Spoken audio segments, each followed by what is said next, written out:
नमस्कार, मैं हूं गणेश दास। आप देख रहे हैं हमारा YouTube चैनल SSPS थलवार।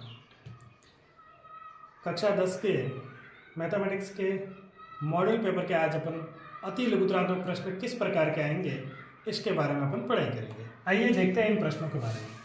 तो जो 1 नंबर के अति लघुत्तरात्मक प्रश्न आएंगे, सबसे पहला है पहले पार्ट से 1260 के अभाज्य गुणनखंड को घातांक रूप में लिखना है। यानी कि पहले अपने को अभाज्य गुणनखंड निकालने हैं और उसको अपने घातांक रूप में लिखना है। आइए देखते हैं। तो 1260 के पहले अपन अभाज्य गुणनखंड निकालेंगे।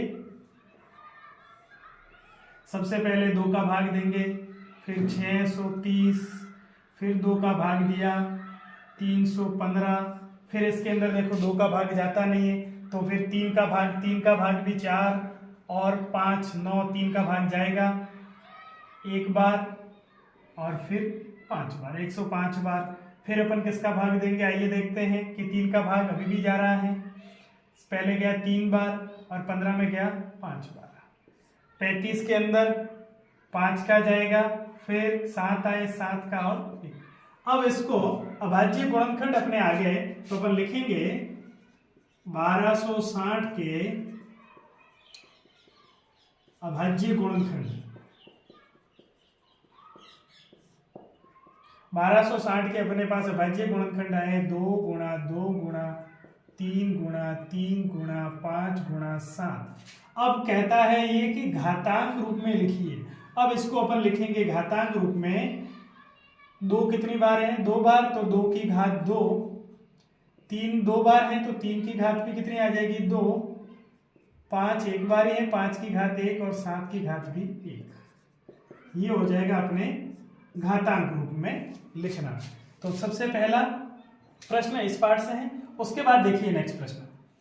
यदि बहुपद 2x² plus x plus k की यहाँ कोई स्पेशल वैल्यू है का एक शून्य का यदि 3 है तो k का मान अपने को ज्ञात करना है कि यहाँ k की जगह पे क्या मान होगा।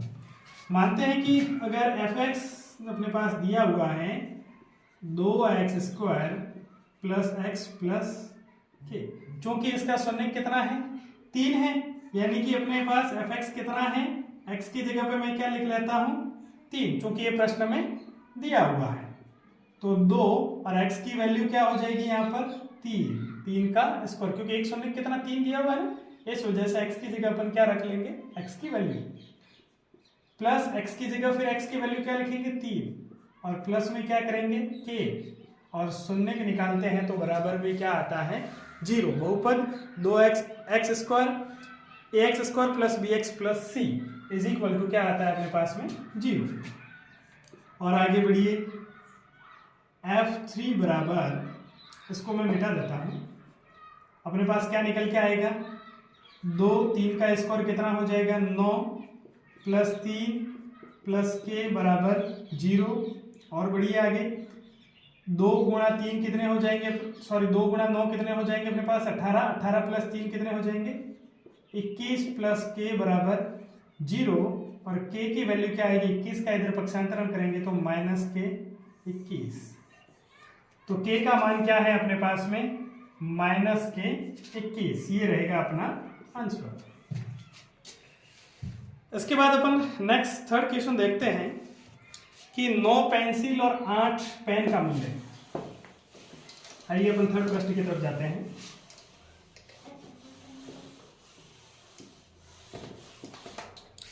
थर्ड प्रश्न लिखा हुआ 9 पेंसिल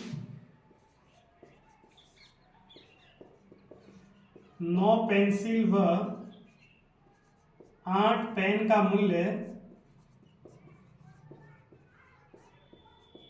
54 है। इसे बीजगणितीय समीकरण के रूप में लिखना है। 9 पेंसिल और 8 पेन का जो मूल्य है वो 54 दिया हुआ है। इसको बीजगणितीय समीकरण के रूप में लिखना है। कैसे लिखेंगे, तो अपन लिखेंगे माना कि पेंसिल का मूल्य क्या मान लेंगे अपन x और पेन का मूल्य क्या मान लेंगे अपन, पेन का मूल्य अपन मान लेंगे y। पेन का मूल्य आ जाएगा y। अतः समीकरण क्या हो जाएगा, देखिए 9 पेंसिल का मूल्य है, पेंसिल का मूल्य क्या है x है, तो 9 पेंसिल का मूल्य क्या हो जाएगा 9x, और दोनों का मूल्य जोड़ते हैं तो 54 है, तो 9x प्लस पेन का मूल्य कितना है y, कितनी पेन है 8 पेन है तो 8y, और दोनों को जोड़ते हैं तो कितना आता है 54। ये रहेगा अपना आंसर। फिर से देखना, 9 पेंसिल और 8 पेन का मूल्य मिलाकर के होता है 54। तो अपन क्या करेंगे, पेंसिल के मूल्य को अपन ने x मान लिया और पेन का क्या मान लिया y, तो 9 पेंसिल का मूल्य और 8 पेन का मूल्य कितना होता है 54। इस रूप में अपने को लिखना है। बड़े इजी प्रश्न है, लेकिन इनको अपने को एग्जाम में अच्छे से करना पड़ेगा। अब बढ़ते हैं अपन नेक्स्ट प्रश्न की तरफ। नेक्स्ट लिखा हुआ है चित्र में डी और बीसी। पहले मैं चित्र बना लेता हूं। एक त्रिभुज दिया हुआ है ABC और DE। यहां पे प्रश्न कहता है कि जो DE हैं वो समानांतर हैं BC के, जो DE हैं वो समानांतर हैं BC के। और आगे लिखा हुआ है यदि AE बटा EC बराबर 3/2 तथा AD बराबर 2.7 सेंटीमीटर है, तो DB की लंबाई ज्ञात करो। DB की लंबाई अपने को ज्ञात करनी है। फिर से प्रश्न को देख लेते हैं अपन। प्रश्न ये कहता है कि BC और D समानांतर हैं। अगर ये दोनों समानांतर हैं तो इनका जो माप होगा वो आनुपातिक होगा। आइए अपन हल करते हैं इस प्रश्न को। अपने पास BC और DE दिया हुआ है, समानांतर है, और DE और BC अगर ये दोनों लाइनें समानांतर हैं तो ये जो होगी भुजाएं दोनों ये आनुपातिक होगी, ये दोनों भुजाएं आनुपातिक होगी। अब देखिए अगर ये आनुपातिक होगी तो लिखा हुआ है AE बटा EC। जब AE बटा EC के बराबर, AE के बराबर कौन सा, इसका आनुपातिक कौन सा होगा AD, और EC के आनुपातिक में कौन सा हो जाएगा DB। फिर से ध्यान रखना, जब त्रिभुज की दो रेखाएं समानांतर हैं तो उनकी भुजाएं जो होगी वो आनुपातिक होगी। यहाँ ये दोनों समानांतर हैं, इसका मतलब ये और ये आनुपातिक हैं। इस पूरी रेखा के ये रेखा आनुपातिक रहेगी, यानी कि AB के आनुपातिक कौन सी रहेगी AC, AD का ले तो AE, और अगर अपन ले ले कि DB का तो EC। ये एक दूसरे के आनुपातिक रूप में होगी। तो अपन आनुपातिक रूप में लिख लेते हैं इसको। तो AE कितना दिया हुआ 3, EC कितना दिया हुआ 2, AD लिखा हुआ अपने पास 2.7, बट्टे में DB की जगह अपन DB ही रखेंगे। अब कर लो पक्षांतरण, आंसर निकल के अपने पास आ जाएगा। क्या आएगा 3 DB बराबर 2.7 गुणा 2। DB क्रॉस मल्टीप्लिकेशन किया तो 3 को DB से किया तो क्या है 3 DB, और 2 को 2.7 से अपन गुणा कर लेंगे। तो क्या आ जाएगा अपने पास में DB बराबर 2.7 गुणा 2 बट्टे में आ जाएगा 3, और जब 3 का भाग 2.7 में देंगे तो आएगा अपने पास में 0.9 गुणा 2, और वो हो जाएगा अपने पास 1.8 सेंटीमीटर, जो कि रहेगा अपना आंसर। नेक्स्ट प्रश्न की तरफ अपन बढ़ते हैं। बिल्कुल वन लाइनर क्वेश्चन की तरह दिया हुआ है नेक्स्ट क्वेश्चन कि मैं इसको मिटा देता हूं।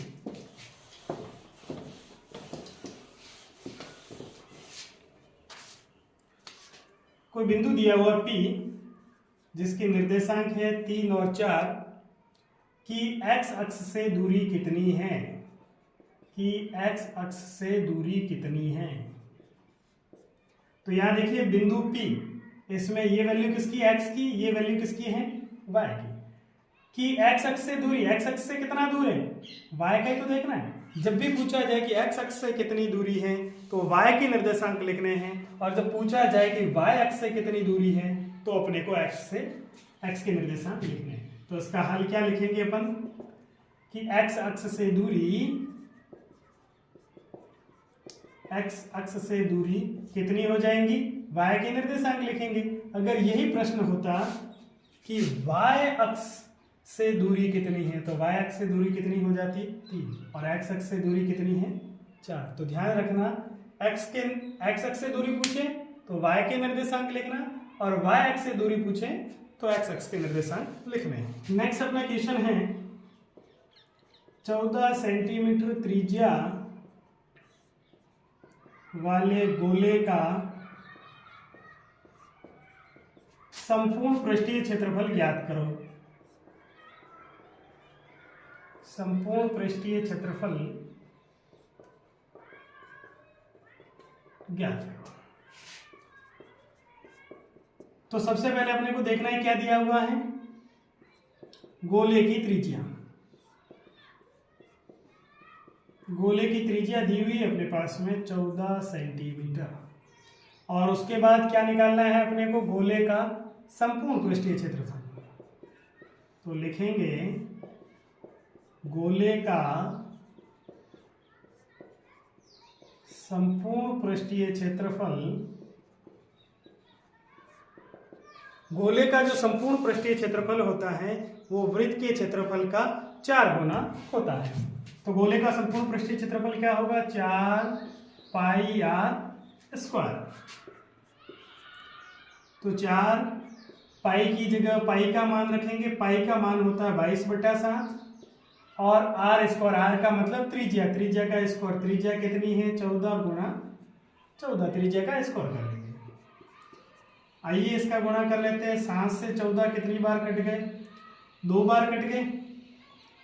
अब अपने को देखना है 4 गुना 22 कितने हो गए, 88, और 88 का गुणा किससे करना है, 14 दूनी 28 से। तो 88 को जब अपन गुणा करेंगे 28 से, 8 × 64, 4 6 और 70 गुणी 16 6 1 16 और 1 17, 4 6 4 1 2, 2464 आ जाएगा वर्ग सेंटीमीटर। 2464 वर्ग सेंटीमीटर अपना आंसर निकल के आ जाएगा। उसके बाद नेक्स्ट क्वेश्चन है, एक बेलन की ऊंचाई 11 सेंटीमीटर और वक्र पृष्ठीय क्षेत्रफल दिया हुआ 968 वर्ग सेमी। बेलन के आधार की अपने को त्रिज्या ज्ञात करनी है। कुछ ये तो बिल्कुल सीधा सा प्रश्न था कि त्रिज्या दी हुई है, संपूर्ण पृष्ठीय क्षेत्रफल ज्ञात कीजिए। हो सकता है इसकी जगह प्रश्न इस प्रकार से दिया जाए, जैसे ये नेक्स्ट प्रश्न है कि संपूर्ण पृष्ठीय क्षेत्रफल दिया हुआ हो और त्रिज्या निकालनी हो।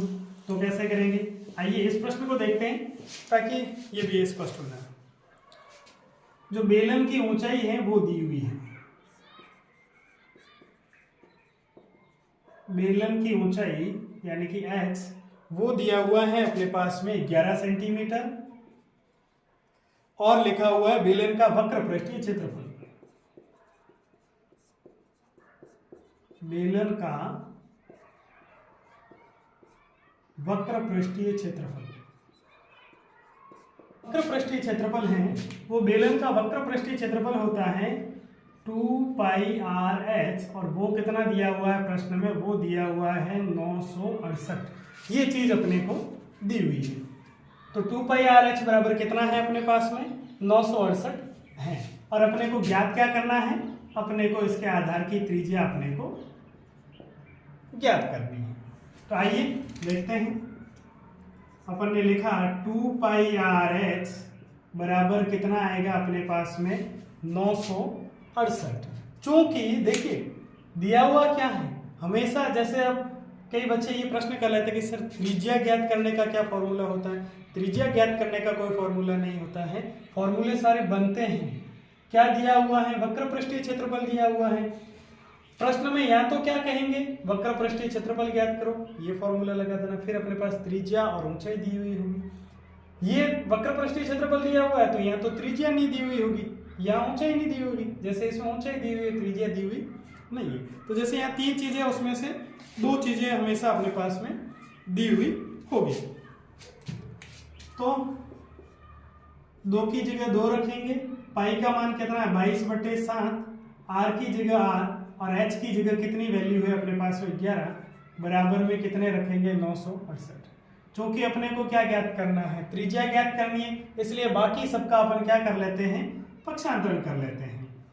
R = देखिए यहाँ से 2 किसकी गुणा की संख्या है, इधर जाएंगे किसमें बदलेंगे, भाग में। चलिए भाग में बदल दिया। 22 किसकी गुणा की संख्या है तो किसमें बदलेगी, भाग में। 7 किसकी संख्या है, 7 यहाँ पर भाग में है तो इधर गुणा में बदल जाएंगे। 11 गुणा की है तो किसमें बदल जाएगी, भाग में। फिर कह रहा हूं ध्यान से देखना कि जब भी अपन पक्षांतरण करते हैं, जोड़ वाली संख्या बाकी में बदलती है, बाकी वाली जोड़ में, गुणा वाली भाग में, भाग वाली गुणा में। बराबर के इधर देखिए 2, 22 और 11 का क्या होता है गुणा, तो इधर चले जाएंगे तो इनका क्या हो जाएगा, भाग। और 7 का यहाँ पे क्या कर रहे थे, भाग दे रहे थे, इधर चला गया तो इसका क्या कर लेंगे अपन, इसका अब यहाँ पर गुणा कर लेंगे। R = अब इनका आपस में जोड़ बाकी गुणा भाग अपन करेंगे। तो 22 का भाग सबसे पहले अपन 2 का भाग 2 से कट रहे हैं 968, 2 से 968 कट जाएंगे अपने पास में। सबसे पहले गया 4 बार, 16 में गया 8 बार और 8 में गया 4 बार, गुणा 7/22 गुणा 11। अब 11 का भाग डायरेक्ट देके देख लेते हैं इसके अंदर। 11 का भाग पहले गया 4 बार, पीछे बचे 4 4, कितनी बार गया 44 बार। 44 के अंदर 22 का भाग जा रहा है, कितनी बार जा रहा है, 2 बार। क्या बचे अपने पास में, 2 गुणा 7, तो 2 गुणा 7 कितने हो जाएंगे, 14। तो इसकी त्रिज्या कितनी है, 14 सेंटीमीटर, और ये रहेगा अपना आंसर। फिर से हमेशा ध्यान रखना, जैसे मान लो बेलन का वक्र पृष्ठीय क्षेत्रफल दिया हुआ है या गोले का संपूर्ण पृष्ठीय क्षेत्रफल दिया हुआ है, उसमें अगर मान लो तुम्हें पूछा जाता है कि त्रिज्या क्या है, तो जो दिया हुआ है ना उसी का अपन फॉर्मूला लगाते हैं। और जो चीज जैसे यहाँ त्रिज्या ज्ञात करनी है तो त्रिज्या की जगह अपन खाली छोड़ देंगे, बाकी सबका पक्षांतरण करेंगे, तो लास्ट में वैल्यू किसकी रह जाएगी, जो अपने ज्ञात करना है उसकी वैल्यू अपने पास में आ जाएगी। चलिए नेक्स्ट प्रश्न की तरफ बढ़ते हैं। नेक्स्ट लिखा हुआ है, त्रिज्या 14 सेंटीमीटर वाले एक वृत्त का एक चाप केंद्र पर 60 डिग्री का कोण अंतरित करता है, चाप की लंबाई अपने को ज्ञात करनी है। तो जो चाप की लंबाई होती है, चाप की जो लंबाई होती है वो होती है 2πr/360, 2πr/360, 2πr/360।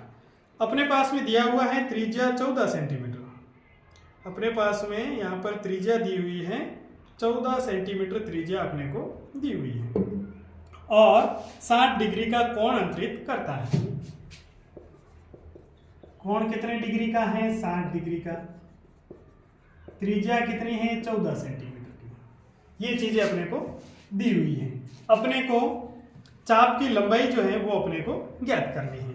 आइए चाप की लंबाई को अपन निकालते हैं। 2 से 360 तो पहले ही कट गए, लिख लिया 180 पर। चाप की लंबाई πr/θ, पाई की वैल्यू लिखते हैं 22/7, गुणा में आ जाएगी r त्रिज्या है अपनी 14 और थीटा है अपना 60, बट्टे में आ जाएगा अपने 180। 0 से 60 से 180 कट गए 3 बार। 7 का भाग 14 में कितनी बार गया, 2 बार। अपने पास ऊपर क्या बचा, 22 गुणा 2 44, और 44 के अंदर भाग किसका देना है, 3 का। फिर से देखना, चाप की लंबाई ज्ञात करने का फॉर्मूला क्या है, 2πr/θ बट्टे में 360। 2 से 360 पहले ही अपने काट लिए। कोण 60 डिग्री का दिया हुआ है, त्रिज्या दी हुई है 14 सेंटीमीटर की। पाई की जगह 22/7 रखा, त्रिज्या की जगह 14, और थीटा कितने का है, 60 का है तो अपने 60 लिखा, बट्टे में 180। 60 से 180 कितनी बार कटे, 3 बार। फिर 7 से ये 14 कितनी बार कट गया? 2 बार। ऊपर क्या रहा? 22 गुणा 2 44 और नीचे क्या है? 3। तो 44 के अंदर अपन 3 का भाग देंगे। कितनी बार गया? पहले 1 बार। उसके बाद कितने बचे? 14। 14 में कितनी बार जाएगा? 4 बार। 4 तिया 12। पीछे बचे अपने पास 2 0 20। 20 में गया 6 बार और फिर पीछे बचे 2 0 6 6 6। तो इसकी जगह पर लिखेंगे 14.67 जो कि अपने चाप की लंबाई आ जाएगी सेंटीमीटर। 14.67 सेंटीमीटर।